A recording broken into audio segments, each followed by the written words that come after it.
आपण पाहत आहात महाराष्ट्र टुडे न्यूज।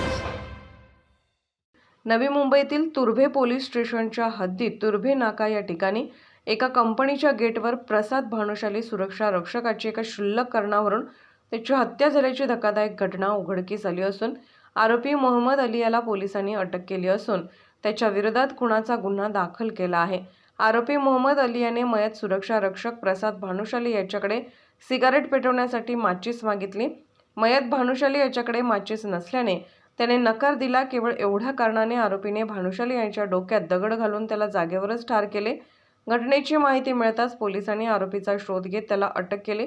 पुढील तपास सुरू आहे। मात्र सिगारेट पेटवण्यासाठी माचीस दिली नाही म्हणून खून केल्याने परिसरात चर्चेचा विषय बनला आहे। महाराष्ट्र टुडे मराठीसाठी bureau report Kasim Ali Sayyad, Navi Mumbai. Turbhe police station अंतर्गत तुर्भे नाका या ठिकाणी मोहम्मद आदिल असफ अली या युवकाने एक नेपाळी वॉचमन आहे प्रसाद भानुसिंग खडका हा त्या ठिकाणी कर्तव्य करत असताना त्याच्याकडे सिगारेट पेटवण्यासाठी माचीसची मागणी केली होती, परंतु भानुसिंग खडका याच्याकडे माचीस नसल्याने त्याने देण्यासाठी विरोध दाखवला। या रागातून आजम अली याने प्रसाद भानुसिंग खडका जो आहे त्याच्या डोक्यात दगडाने वार करून त्याचा खून केलेला आहे।